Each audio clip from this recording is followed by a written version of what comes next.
ماذا يريد حزب العمال الكردستاني PKK؟ لا يدخر PKK جهدا في تقديم نفسه على أنه الحركة المثالية الأسمى ليس فقط بالنسبة للكرد بل للعالم أجمع. لهذا السبب يشير بكافة الأطراف والحركات الكردية متهمة إياها بالتخلف والرجعية والتجسس والخيانة، لكن الحقيقة مغايرة تماما. فما أظلم تاريخ PKK وزعيمه.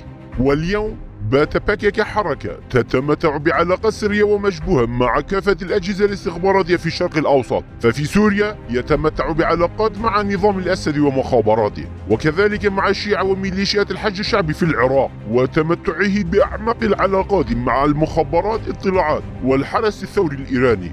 أما علاقاته المظلمة مع دولة تركيا فحدث عنها ولا حرج، إذ تعود لأكثر من 40 عاما، وأشخاص مثل أوغور مومتشو وأحمد تانر كشلالي كانوا ضحايا مهمة الغور عن هذه العلاقات السرية المظلمة بين دولة تركيا وPKK وعلى يديهما. ومن يقول هذه الحقيقة لسنا نحن، بل هم قادة PKK أنفسهم، فاعترفوا بها وقالوها. تعالوا لنستمع إليهم. بالنسبة لتركيا، العضو المؤسس لPKK علي حيدر قيتان: Türk devleti bizim düşmanımızdır. Biz bu Türk devletini yıkacağız tarzındaki yaklaşım kesinlikle doğru değil yani. Mustafa Karasu: Herkes şunu görmeli. Kürt halkının, Kürt özgürlük hareketinin Türkiye'yi bölme diye bir amacı yok, bir niyeti yok. Duran Kalkan: Şunu söylemek istiyorum. Yani biz aslında ya işte Türkiye devletini yıkmak isteyen, ordusunu kovmak isteyen, başka bir devlet kurmak isteyen, bu temelde orduyla çatışmayı öngören bir hareket değiliz. لكن التصريح الأهم من بينها كان من نصيب زعيم PKK أوجلان عندما قال: Kendimi her Türk'ten daha iyi Türk hissederim, yani ben bunu her zaman da söyledim. أما ما يقوله قادة PKK عن سوريا والنظام الأسد، باهوز أردال: اگر YPG آوا نبوبا و اگر نه سیاستا رهبری خواستار و خلق روجاوا بنا رژیم ها نماو. جميل بايك: کردا حتی نه سوریه پاراست لسر نگاشت. آلدار خلیل: جبرگو تجاری ما و در وقت عردکی در وی سوری بناو نکری و پیناسای پیرنگی نکریه. هر دم گوتی افدر پرچاک خاک سوریه. أما ما يقول قادة PKK عن العراق، عام 91 وأثناء التدخل الأمريكي ضد نظام صدام، نظم PKK وأنصار صدام في أوروبا احتجاجات الاستنكار والإدانة ضد الولايات المتحدة الأمريكية.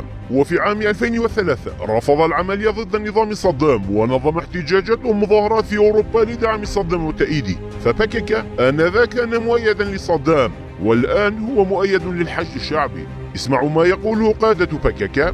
Ayten Dersin: Özellikle Irak'a bağlı biz yaşamak istiyoruz. باسي هوزاد: شنغال جزء من العراق.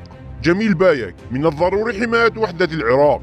ما يقوله قادة PKK بالنسبة لإيران، يقول بايك: PKK هو العائق الأكبر أمام التحالف ضد إيران. نعم، كما يتضح من تصريحات قادة PKK، فإن PKK حركة غايتها حماية وحدة تركيا، سوريا، العراق وإيران. ويعترف PKK بنفسه بأنه وقف أمام انهيار الدول الاستعمارية الأربعة المحتلة لكردستان، تلك الدول التي قسمت كردستان إلى 4 أجزاء إثر معاهدة لوزان. فPKK هو حارس حدود معاهدة لوزان. وهنا نسأل: ماذا يريد PKK؟ إذا كان PKK يحمي الدول الاستعمارية الأربع، فلماذا يتسبب بقتل الشباب من كافة أجزاء كردستان الأربعة؟ ولماذا يجب تقديم أرواح أبناء الكرد قرابين من أجل ديمقراطية المستعمرين؟ ولن يتمكن الكرد من الإفلات والخلاص من مصيدة PKK التي نصبها للكرد. لغاية الإجابة على هذا التساؤل، فPKK هو سيف دول الاستعمارية المسلط على رقاب الكرد وكردستان. وكما قال جميل بايك مؤخرا بأن PKK يحمي كيان المستعمرين الحالي، فهو يحمي الدول الاستعمارية التي تقوم بإبادة الكرد وإنكارهم. فالPKK خادم مخلص لكيان الدول الاستعمارية الإقليمية، وهو عدو لحكومة إقليم كردستان فقط، تلك الحكومة التي هي أمل جميع الكرد وكردستان. هو عدو لكيان الكرد العاصمة أربيل. والمكان الوحيد في عموم الشرق الأوسط والذي يريد باكاكا تدميره هو أربيل، والقوة الوحيدة التي يريد تدميرها هي الحزب الديمقراطي الكردستاني وبيشمركة كردستان. فباكاكا ليس ضد المستعمرين المحتلين، بل هي ضد الكرد.